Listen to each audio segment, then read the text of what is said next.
Magandang araw, ako si Adam. Kapag nakikita mo ang isang construction worker na pawis, nagbubuhat ng bakal, humahalo ng semento, at halos hindi makahinga sa alikabok, naiisip mo ba kung gaano kabigat ang pasan nila? Ito ang 10 painful truths about the life of a construction worker. 1. Mabigat na trabaho, mababang sweldo.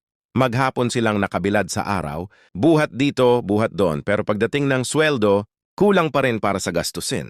Ang masakit, minsan halos hindi kasya ang isang linggong sahod para sa pagkain at baon ng mga anak. 2. Delikadong kaligtasan. Isang maling hakbang sa mataas na scaffolding o isang nahulog na hollow block, buhay na ang kapalit. Araw-araw silang nagsusugal ng buhay para lang may maiuwing kita. 3. Init, ulan at alikabok. Hindi sila namimili ng panahon. Kahit tirik ang araw o malakas ang ulan, tuloy pa rin ang trabaho. Samantalang tayo'y nasa loob ng bahay o opisina, sila'y humaharap sa matinding sakripisyo. 4. Walang kasiguruhan sa trabaho. Kapag natapos ang proyekto, tapos na rin ang kita. Walang katiyakan kung may kasunod pa, kaya't madalas lipat-lipat ng site at walang permanenteng hanap buhay. 5. Pagod at sugatan ang katawan.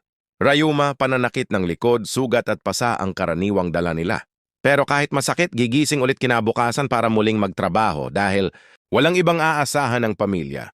Sing, malit ang tingin ng lipunan. Maraming nagmaliit sa kanila, iniisip na mababang uri ng trabaho. Pero sila ang dahilan kung bakit may tahanan tayong natutulugan, tulay na dinaraanan at ospital na pinupuntahan. 7. Kakulangan sa benepisyo. Hindi lahat ay may SSS, PhilHealth o insurance. Kapag nagkasakit o nasugatan, sariling bulsa ang sasalo. Ang masakit, minsan mas malaki pa ang utang kaysa sa sweldo. 8. Malayo sa pamilya. May mga buwan o taon silang hindi nakakauwi. Ang yakap ng asawa at anak, napapalitan ng video call. Ang kanilang sakripisyo kapalit ng pangarap ng pamilya. 9. Kulang sa tulog, mahabang biyahe. Madalas madaling araw pa lang gising na, tapos gabi na nakakauwi. Halos wala ng oras para makasama ang pamilya. Ang pagod sa katawan ay doble pa sa pagod sa isip. 10. Pamilya ang tunay na pasan. Ang pinakamabigat na binubuhat nila ay hindi semento o bakal, kundi ang pangarap ng kanilang pamilya.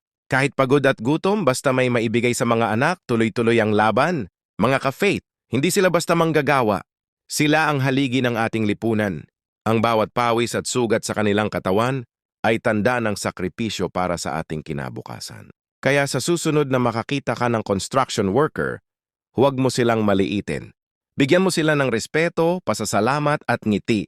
Sapagkat sa bawat pako at hollow block na hawak nila, may pamilya silang umaasa at may kinabukasang kanilang itinatayo. Ano man ang inyong ginagawa, gawin ninyo ng buong puso na parang para sa Panginoon at hindi para sa tao. Colosas 3:23, salamat sa panonood. Pa-follow o subscribe naman. God bless.